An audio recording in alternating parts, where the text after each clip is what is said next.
Ever wish you could just hit that awesome productive stride? Not like some days, but all the time. Well, that's what we're going to be diving into today, unlocking that power of self-management to really level up your life. And no, we're not talking about color-coded to-do lists here. Right. We're really going to dissect this fantastic article from Indeed.com, the job site. Yeah. They've got some really insightful advice on kind of how to master these skills. And we're going way beyond the surface to bring you really the best, most impactful takeaways. Yeah, what's so interesting is how Indeed frames self-management. It's not just about work, which a lot of people think about. It's about this core set of skills that make you like more effective in every single aspect of life. Totally. It's like they're saying, okay, it's less about being this like productivity robot, right? It's more about being the best, most capable you in any situation. Exactly. So how do they even define it? How does Indeed define self-management? So they call it the ability to control your thoughts, feelings, and actions, all of them, Okay. to achieve your goals. Okay, that's pretty broad. That's kind of like, well, isn't that everything? See, but that's actually the point. It's bigger than just being organized or never missing a deadline, although those things can, be a part of it. Yeah. Self-management is really about agency. Okay. It's about being the driver in your life, not the passenger. You're making conscious choices instead of feeling like things are just, happening to you and you're just along for the ride. I love that. So less about those rigid rules and more about building like that inner compass that guides your choices. Yeah, it's about having the skills to navigate, whatever comes up. A crazy morning, a surprise deadline at work, even just deciding how you want to spend the weekend. Yeah. And you feel equipped to just handle it all. Okay. I was already feeling more in control just thinking about this. Right. But Indeed doesn't stop at just defining it. They give us a whole set of skills that kind of fall under this umbrella of self-management. Yeah. So for you, what are some of the ones that stood out? Well, they hit all the usual suspects, of course. Organization, goal setting, time management. Yeah. But what I found really interesting was their emphasis on self-motivation. Okay. Stress management. And even accountability. So it's like they're acknowledging that life isn't just about checking things off a list, right? Right. It's also about handling all that internal stuff. Yes. That can get in the way of actually like doing the things. Precisely. And that's where, really mastering those other skills like managing your stress or finding ways to like stay motivated, Yeah. Those become real game changers. Totally. That's what gives you that resilience, that resourcefulness to achieve those goals. So it's almost like self-management is like a superpower. It is. Once you develop these skills, you're ready for like anything. Yeah. Which leads us to, okay, how do we actually get those superpowers? Right. Luckily, Indeed dives into that too. They do. And one of their suggestions that I really, really loved was this idea of starting by assessing your strengths. See, now that's a refreshing perspective. Isn't it? We're always told, work on your weaknesses, work on your weaknesses. Right. But starting with what you're already good at. Yeah. That's kind of brilliant. It's a total mindset shift. Right. Instead of like focusing on what you lack, you're actually leveraging what comes naturally to you. Okay, I love this. And that is incredibly empowering. So how would someone, give me an example, how would someone apply that strengths first approach? Okay, so let's say someone who is a natural organizer, right? Their physical space is always perfect. Oh, I know the type. Right. They love a color-coded spreadsheet. Definitely not me, but I know the type. Right. Okay, so now imagine this person struggles with managing their finances. Okay. They're always like behind on bills. Their spending is kind of all over the place. Yeah. So the typical advice would be, download a budgeting app, track every penny. Right. But instead, think about how they can apply that existing strength, that organizational strength, to this money problem. Oh, so instead of fighting against who they are, they lean into it. Exactly. What would that look like? Exactly. Maybe they create this like meticulous color-coded spreadsheet to track their income and expenses, or they set up a system of folders and files for all their bills and receipts. I love it. The key is to work with their natural inclination for order and structure and just apply it to this new area. Oh, that's such a good point. It's finding a way to make your strengths work for you Yes. instead of trying to fit into this box that, like, you don't fit Yes, in. exactly. What other, like, gold is buried in Indeed's advice here? Another gem is this emphasis on developing organizational systems. Okay. Now, they do mention traditional tools like agendas. Okay. But let's be honest, who uses a paper planner these days? I know. Unless it's got stickers, I'm out. Exactly. And Indeed gets that. Okay. They emphasize how important it is to find what works for you, whether it's a task management app, color-coded spreadsheets, even voice memos, if you're all about that auditory life. Oh, yeah. Love that. The key is to find that system that fits your style and that helps you stay on top of things. Totally. It's about the system. It's not about the tool itself. Exactly.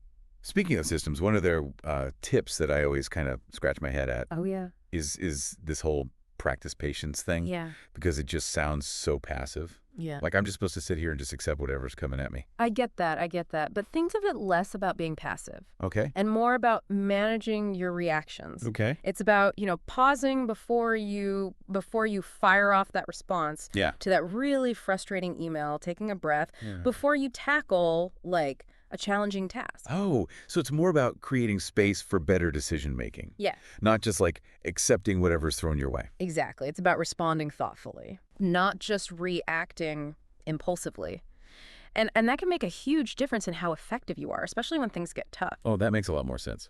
Uh, Now, this article is on Indeed, so naturally they talk about self-management in the workplace. What kind of advice do they give for that? A lot of their advice revolves around, showing up prepared for meetings, planning your next day before you leave the office, keeping a well-organized schedule. Yeah. All really solid tips. Sure, but that does feel a little old school, don't you think? Yeah, I mean... Like, what if you don't have a traditional 9 to 5? And that's where those broader self-management principles really come in. Okay. It's about taking ownership of your time and energy, regardless of what your work actually looks like. So setting boundaries, prioritizing tasks, even if your office is your kitchen table, it's applying those same principles of, intentionality and structure to whatever work you do. It's almost like that whole work-life integration thing, right? Yeah. It's not about fitting your work in your life. It's like you have the skills to manage all of it. Yes. In a way that feels like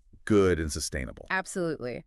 And one, I thought, small but really powerful example from the Indeed article that I think illustrates this is they talk about you should proactively reach out to that coworker who usually takes like Tuesdays and Thursdays off. Okay, yeah. If their usual like out of office message hasn't been followed. Oh, I love that one. It seems so simple, but it shows you're thinking ahead. You're anticipating maybe conflict. Yes. And you're taking responsibility to make sure things go smoothly. Exactly. It's proactive problem solving. Yes. And that kind of initiative is so valuable, whether you're in that traditional workplace or you're, freelancing from a coffee shop. It's a really good point. So we talked about what self-management is. We talked about how to improve those skills. But what about how do you actually demonstrate these skills to the world? Yeah. Especially like in a professional setting. Yeah. Indeed had some thoughts about like resumes and interviews. It did. And it's, again, not just throwing out these buzzwords like organized or goal-oriented. Right.